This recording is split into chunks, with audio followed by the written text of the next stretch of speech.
VOC bisa membaca sandi perang. Mereka ahli membongkar pesan, memburu mata-mata, dan mengendalikan informasi. Tapi di Jawa, semua itu tidak ada gunanya. Karena yang mereka hadapi bukan kode yang bisa dipecahkan, melainkan kebiasaan yang tidak pernah mereka pahami. Mereka berjalan dengan peta, tapi tetap tersesat. Mereka punya mata-mata, tapi selalu terlambat. Dan setiap kali mereka merasa aman, serangan datang, tepat di titik paling lemah. Bukan karena musuhnya tidak terlihat, tapi karena mereka tidak pernah tahu apa yang sebenarnya harus dilihat. Dan saat mereka mulai menyadarinya, semuanya sudah terlambat. Jangan kemana-mana, serangan ini baru awal. Jalur logistik VOC sudah lumpuh, tapi permainan sambar nyawa belum selesai. Subscribe sekarang, karena setelah ini kita bakal bongkar bagaimana mereka benar-benar menghancurkan musuh dari balik bayangan. Pertengahan abad ke-18, Pulau Jawa berada dalam tekanan besar. VOC tidak hanya berdagang, mereka ikut menentukan arah politik, mengatur kekuasaan, dan menekan wilayah-wilayah yang melawan. Di tengah situasi itu, muncul satu nama yang terus mengganggu stabilitas mereka, Raden Mas Said. Kelak dikenal sebagai Pangeran Sambar Nyawa. Gaya bertempurnya berbeda, tidak membangun kekuatan untuk bertahan, tapi bergerak untuk menyerang, cepat, singkat, dan menghilang. Ini bukan perang terbuka, ini perang yang tidak pernah memberi waktu lawan untuk siap. Catatan VOC menunjukkan pola yang sama, kesulitan melacak, pasukan mereka sering tiba setelah semuanya selesai. Jalur logistik terganggu, pos pengawasan diserang, dan komunikasi mereka diputus tanpa peringatan. VOC memiliki sistem militer modern, disiplin, terstruktur, terukur.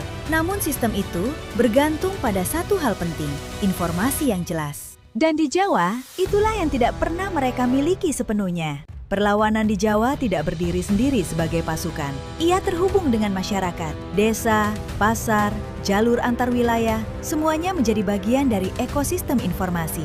Bukan dalam bentuk laporan tertulis, tapi dalam bentuk hubungan sosial. Orang-orang tahu siapa yang datang, siapa yang pergi, dan kapan sesuatu terasa tidak biasa.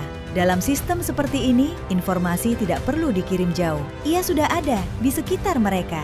Dalam struktur masyarakat Jawa saat itu, perempuan memiliki posisi yang unik. Mereka hadir dalam banyak ruang, baik domestik maupun publik, di pasar, di jalur distribusi, di interaksi sehari-hari, dan seringkali tidak dianggap sebagai ancaman oleh pihak kolonial. Disinilah letak celahnya. Dalam banyak studi tentang perang gerilya, warga sipil, termasuk perempuan, sering berperan sebagai penghubung informasi, bukan sebagai mata-mata dalam arti formal, tapi sebagai bagian dari jaringan yang membuat informasi terus bergerak tanpa menarik perhatian. Berbeda dengan VOC yang mengandalkan dokumen dan sandi, perlawanan lokal lebih fleksibel, pesan tidak harus ditulis. Dalam banyak budaya Nusantara, isyarat bisa hadir dalam bentuk sederhana, perubahan kecil di lingkungan, pola aktivitas, atau tanda yang hanya dipahami oleh komunitas tertentu. Dalam konteks perang, ini menjadi sangat efektif karena tidak ada yang bisa disita, tidak ada yang bisa dibuktikan. Bagi VOC, itu hanya aktivitas biasa. Namun bagi mereka yang memahami konteksnya, itu adalah informasi. Di titik ini, masalahnya bukan lagi soal kekuatan militer, melainkan cara berpikir. VOC mencari sesuatu yang bisa mereka pecahkan, kode, dokumen, pola tetap. Namun yang mereka hadapi adalah sistem yang hidup, berubah sesuai situasi, berbaur dengan budaya, dan tidak bisa dipisahkan dari kehidupan sehari-hari. Ini bukan sesuatu yang bisa dipelajari cepat, apalagi dikendalikan. VOC mencari musuh di tempat yang salah, di hutan, di benteng, di jalur militer. Padahal sebagian dari sistem itu berada jauh lebih dekat, di tempat yang mereka anggap aman, di aktivitas yang mereka anggap biasa, dan di orang-orang yang tidak pernah mereka curigai. Perang ini tidak dimenangkan oleh siapa yang paling kuat, tapi oleh siapa yang paling memahami lingkungannya.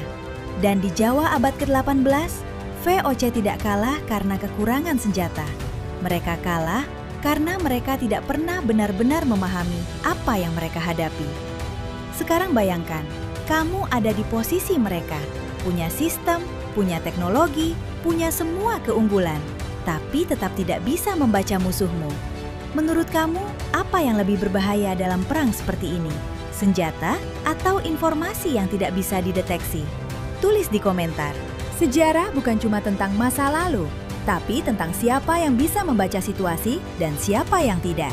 Kalau kamu mau terus melihat dari sisi yang jarang dibahas, subscribe dan bagikan ini, karena fakta tersembunyi seperti ini jarang dibahas dan jarang diketahui banyak orang.